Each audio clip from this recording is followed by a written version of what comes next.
Okay, so we're going to go through standing neutral posture and then go through a couple releases and activation exercises to help get into a better position.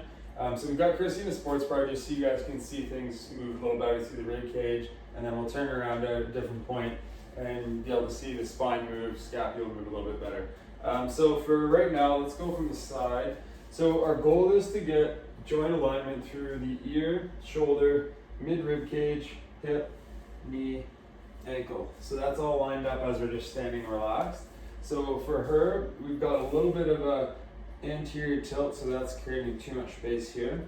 So what we'll do is for her, we're gonna have her drive her heels into the ground, turn on the glutes, and almost like you're pulling your pelvis underneath.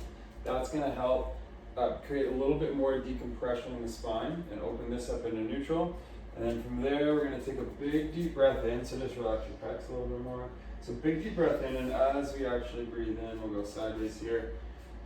So just relax fully on the breath. So you'll see those shoulder blades kind of shoot down. So now take a big deep breath in and kind of expand the rib cage as far as you can, 360 degrees. So meaning this way, as much volume as you can. Still keep engaging that glute, so turn the butt under a little more, push the hip back.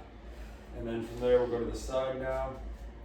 Last piece of the puzzle is the transverse abdominis turning on. So this is going to be more of an active standing neutral posture right now because we're still keeping this engagement. So now we're going to add in that abdominal draw, and then we'll relax the glutes a little bit, and that's going to maintain, but you don't want to overthink that. Hopefully we eventually get to that where it's just maintaining stability all the time. The only one you really got to actively think about engaging, just move that hand, is the transverse abdominis. So that's your support system as you're going into gait, is the anterior posterior oblique and transverse abdominis. Okay, so that's probably the most important part. So again, this is more difficult than it looks to get into the actual proper alignment. So what we'll do now is go through a few releases, the ball here, that kind of the restrictions on the muscles that are affecting our posture negatively, we want to release those. So first one's going to be the rectus femoris, which is just that quad muscle. We're going to start a little bit closer up to the hip crease. So you'll see where she has a bend here, right where that quad starts. We're going to compress that. So as a progression, you can start foam roller. If you've got like a PVC pipe, you can progress to that, or using a ball. That's totally fine. So a couple of things. We want to make sure your femur is in line. So what I usually like to do is, if you already have an internal rotation or external rotation and you just pack straight down, you're going to be packing off of where the trigger point should be because of the dysfunction. So we want to try and figure out which direction by the kneecap that femur is getting tugged. And then as you lie down on the foam roller, kind of guide yourself lightly over into the direction you want it to go, and then create a little bit of compression and drag. That is only if you're misaligned. If you've already got close to alignment, you might be able to find a trigger point from compressing right down. So we're going to do a 2-minute release on this one, then you'll switch sides. So we won't go through the whole thing now, just for the video's sake. So we'll pop off of there. So that, as a postural influence, the rectus femoris, when you go to stand up from all the sitting we do, that tends to have a restriction. And then that has a reciprocal inhibition on the glute, so that shuts off because of the tension here. So that's the reason we're trying to release that. So super important, we spend a lot of time there. Next one is the TFL.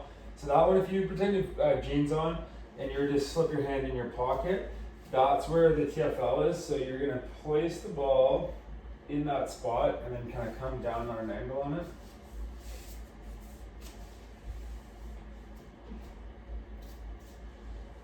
And then this one will be straight out, so this toe on the bottom will be straight and then kind of pointed out that way. So this one has a huge postural influence. You can kind of see the ball in there on that femur getting pulled inwards. So we want to try and release that, and that getting released is also going to allow the glutes to fire a little bit better. Okay, so again, we're going to spend 2 minutes per side. This one, you might have some jumping around down by the knee, depending where your tension is. It'll help actually start releasing and hopefully slowly realigning that full femur. Okay, so again, we'll go 2 minutes per side. And then the last one here. So we'll keep with the ball. We're gonna find the top of the pelvis, so that crest right there. If you feel the edge of the crest, and then just on the inside, that glute med starts. And then if you go back about an inch, we're going to stick the ball there and then lie down on that spot So try and go so they can still see you from this way. I'll put your head here.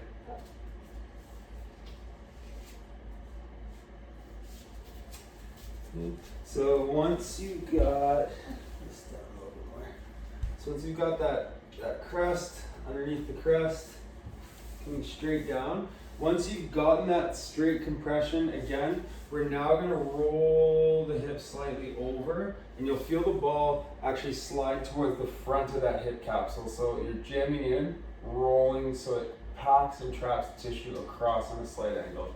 Okay, so you're going to stay in that position. This knee, you stay bent, and this leg can stay bent. All right.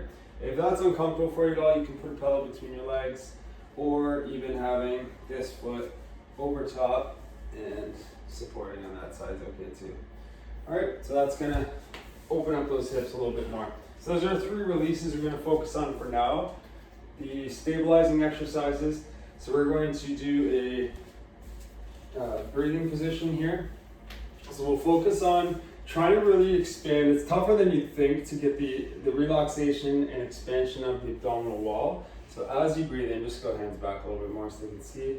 So you're gonna try, you don't have to put your hands back like this, but just so you can see here. So big breath in through your nose. I almost find it even helps to close your eyes. You're trying to expand your abdominal wall out. As you exhale, try and get the diaphragm to kind of suck up, and you'll feel the abdominal wall drive in. As you do your breathing in, again, is the same as the starting cues in the standing neutral posture, feeling all that tissue and activate and build up in between the scapula here. Okay, so slight shoulder retraction, big breath into the abdominal wall, and then exhaling out. Awesome, okay, and then the other one, we're gonna stand up on our feet. Okay, so hip width apart will set, so you can find the hip bone there, and then like a dowel is dropping down, that's where your ankles are gonna set. This one, if you pretend you're standing on the ledge of a building, we're gonna peer off, so as your butt goes back, your chest goes forward like you're looking over a ledge. Good, so weight should be distributed in your heels still, even though you are shifting forward. So make sure if you do shift, you don't feel yourself go onto your toes and they have to grip. So heel driving in, good. So not quite that far. So just like you're leaning, just kind of looking over the ledge, slight forward. We're now gonna go hands on the back of the head. And then from there, if you've got the shoulder mobility, so simultaneously with the shoulder retraction, drive the elbows back and out. And then from there, you're gonna turn the glutes on, so make sure that pelvis is turned on. Some of you guys may, if you have a big anterior tilt, so we'll relax there, that's that anterior tilt with the arch. We're gonna make sure you turn the butt on and pull the opposite way to create that tension here. Okay, and the last piece of the pulse is that big breath in, and we're gonna use the glutes to now bring your chest up. So you're moving like a fulcrum where this is all one piece, and we end up with joint stacking. And then at the top, we'll go back down, relax those arms. So as you go down, you can relax this position. You wanna have a full reset, so it's back. Good, pause there. Grip the turn on here. And then we'll come up just a little bit, elbows back, drive out. Awesome, let's come up, keep going, keep going. Good, it's a big butt squeeze. And then we're finishing at the top with that full alignment. And if we were to look here, keep the arms up. So that joint stack, joint stack, joint stack. A little bit more, we're still working on that to drive that open, pack the ribs down, and then joint stack here. Okay, so that's the bridge. So you're going max glute contraction. That should help turn on the glutes a little bit more. So after those releases, plus that glute turning on, getting that diaphragm and rib cage working, that should make it your retest on the standing neutral posture feel a lot more efficient. All right, so that's it for now.